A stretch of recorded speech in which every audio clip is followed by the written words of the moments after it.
Hi, I'm Kevin Kelly, and welcome back to the BuzzBubble, where we pick the brains of great minds in advertising. This week, we get into two heads at the Martin Agency, CEO Mike Hughes and Creative Director Andy Azula. We traveled to Richmond, Virginia, where we got a tour of the expansive Martin Agency compound.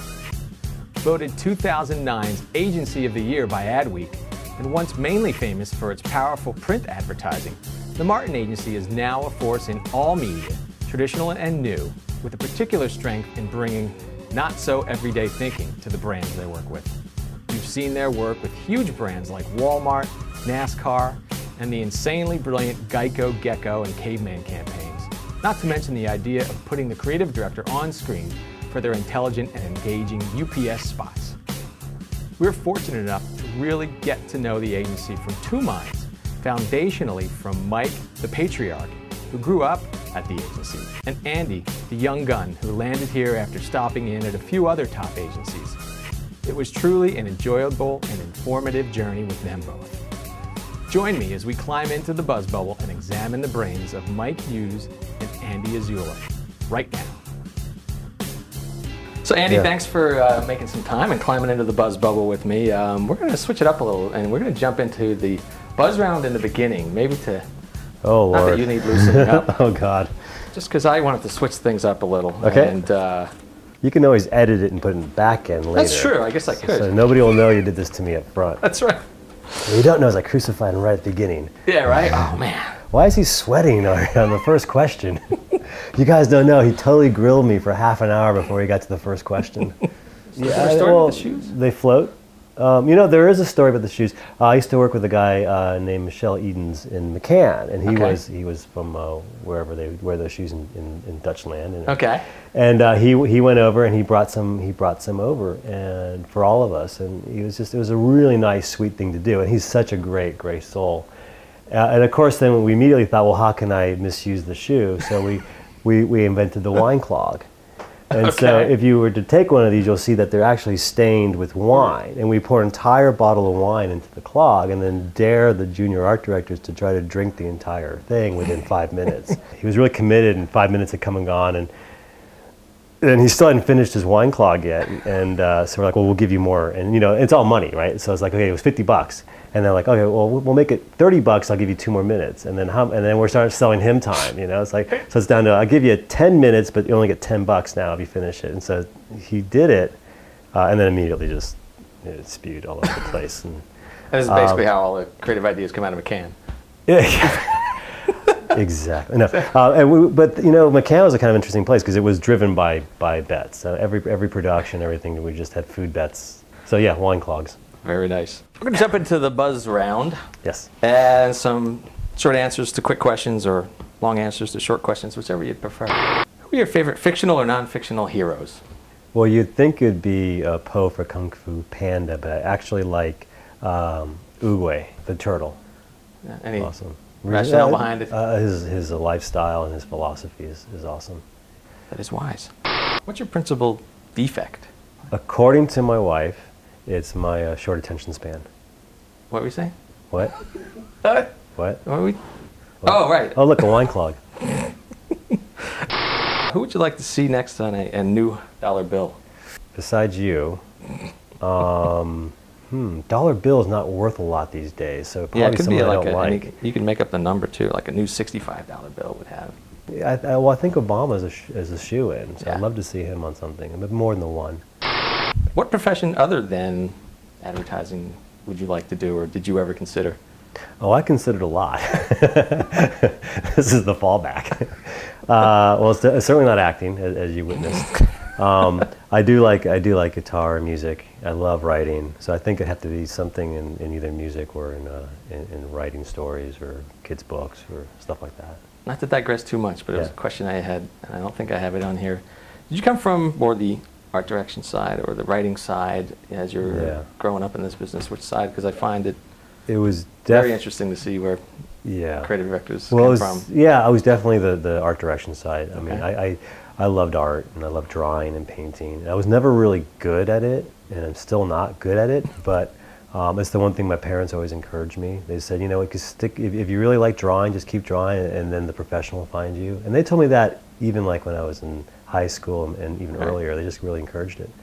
And none of us knew what advertising was, and I never knew that that's how I'd end up using it. But yeah. Ginger or Mary Ann? What about Gilligan? No. That would be a great story. That would be a story, wouldn't it? Oof. Mary Ann. To answer your question, absolutely Mary Ann. If you were reincarnated as some other plant or animal, what would it be? Well, that's very Barbara Walters. I can't believe I just asked that. But what the hell? Let's see what happens. Medicinal pot plant, maybe? Because then that'd be useful and help somebody out. Help somebody. And it'd be legal.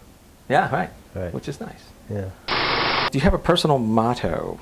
Yeah, I really should have read these first, shouldn't I? No, that's I do. I have a lot. One of them is step 1, find button. Step 2, press repeatedly. And I follow that one a lot. You ride a lot of elevators and.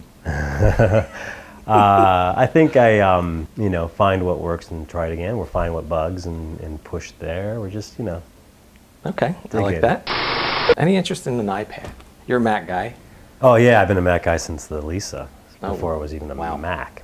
So, yeah, I definitely, it's one of those things that you don't need it until you hold it, and then you're like, I did that last weekend.